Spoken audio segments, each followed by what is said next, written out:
गिबियावनो खन्थाइ बिबार हानजानि मानगोनां सामलायगिरि सारमोनजों लोगोसे बे हानजानिनो गासै सोद्रोमा नोंथांमोननिसिम खुलुमनाय थाबाय। आंनि मुङा मुस्रि दैथुन केरकाटारि, गामि बाथाबारि, लासो पानबारि, जिल्ला चिरां। आंनि खन्थाइनि मुङा जाबाय गोरबो जाहारजों नों फै। जेसेनो आं संदानो नोंनि गुमुर, आनज्रायलाङो नाथाय नों गोजाननिफ्राय गोजानसिनसो आंनि। जेसेनो नोंखौ आं मोननो लुबैयो, नों आंनिफ्राय थाखुमासिनोसो आन्दोआव। नाथाय नोंनि गुमुरा मा? हास्थायनाय अखोराङाव जाखांफैया नोंदि गोजोन रादाब लाना। बुंफैयोल' संसार लैथोआव हेंथानि बारा बारखागोन, अब्लाबो नों सौसिलांनांगोन। जायफोर गिसिगालांनाय रुगुंनि बिबुंथि फोरमायनाय आंनि नोंनो, बैफोर गासिबो लोबोरफोर नंदां। थेवबोदि गोरबो जाहारजों नों फै, हेंथा लैथोमानि सायखं सानैजों बारनो। जुगामि नों आं खौसेयै फैलाव अख्रां फारसे आगान सुरनो बोगदादै। एसेनोसै। खुलुमबाय। गोदान बोसोर बैसागु बोथोरनि बयनिसिमबो गोजोन हामलायनायखौ जासिहरग्रोनाय थाबाय। आंनि मुङा सुजुराम बर', गामि उत्तर गलबेरा, सुबा थाइगिरखारि, जिल्ला बाक्सा, लासो निजदेफेलि, थं नं 781-367, थाना तामुलपुर। खन्थाइ बिबार हानजा जा अनलाइनआव खन्थाइ आवरायनाय बादायलायनाय हाबाफारि लादों, बे हाबाफारियाव आंबो बाहागो लानो सिगांबोदों। बे बादायलायनायाव आं गावनो सुजुनाय दा सेन्टिनेल इंराजि खौरां बिलाइयाव सेबखांजानाय फागुनखौ संदाननानै खन्थाइखौ आं आवरायनो आखायाव लादों। खन्थाइखौ जावगायनो आखायाव लाबाय। हनै फागुन बिरलांबाय, मान्दार बिबार सुम्बुलि बिबार मिथियाजासे सिरिलांबाय। सानदोंमोन आं फागुननि मान्दार सुम्बुलि बिबार अरायनि बारना थागोन, गेवलां बिबारनि समाय जिउ मोनसे फालिगोन। नाथाय नंखाय आंनि फोथायनाय, साननैसोनि फाव फान्दायना बारग्लांनाय समायना बिबार फागुननि बारावनो फिन सिरिफिनदों आरो थिं थिंजों रानज्रिंलांदों।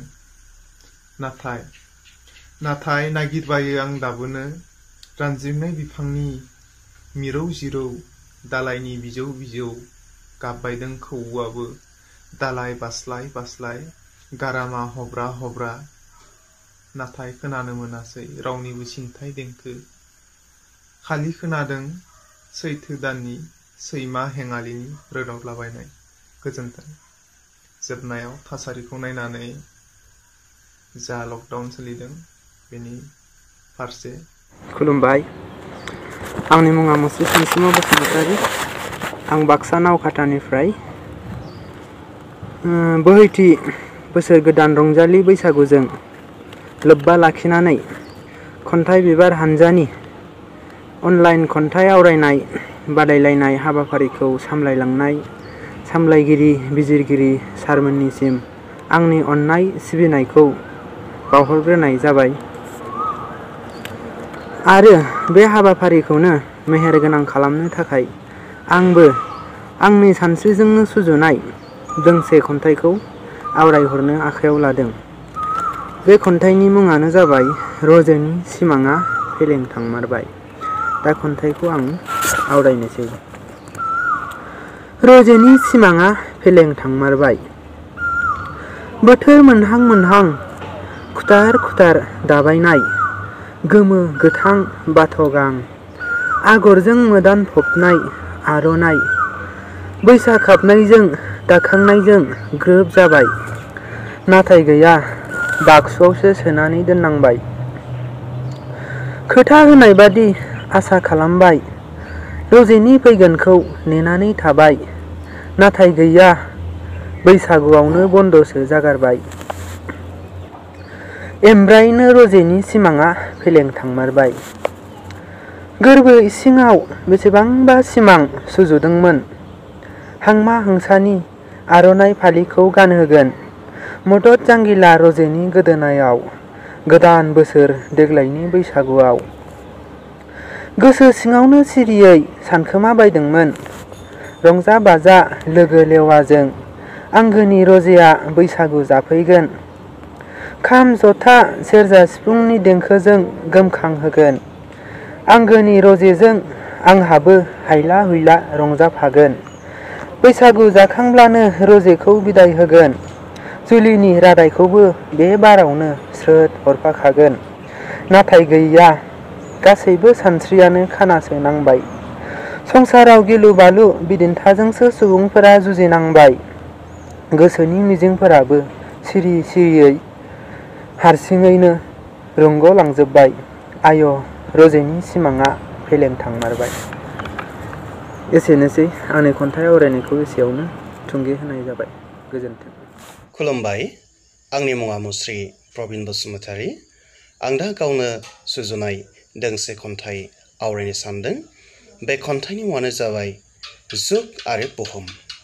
जुग आरो बुहुम। कलि माने काला, काला माने गोसोम। गोसोमनि ओंथिया खोमसि। बुहुमा दा जेरैथिंबो खोमसिजों साथिफबनाय। बेखायनो बयबो बुंदों दा जुगानो कलि जुग। सैत्य माने सैथो। कलि जुगनि उनावनो फैयो सैत्य जुग माने सैथो मुगा। बुहुमा जेब्लायबो सोलायसुला, मिथिंगाया अराय गुस्लायसुला। जुगासो सोलायो, मुगायासो जोबलाङो। नाथाय माब्लाबाबो बुहुमा जोबस्रांलाङा। मानोना गसाइनि सोरजिया बेबादिनोखा। बिथांनि सोरजिया जेब्लाबो थाद'नाय गैया। गोजामा रुंग'नाय लोगो लोगो गोदाना फैयो। सोरजिगिरिया फिन गोदानै गायसनफिनो। जुगनि उनाव जुग बारलाङो। बुहुमा अराय गोथाङै थालाङो। गोजोन्थों।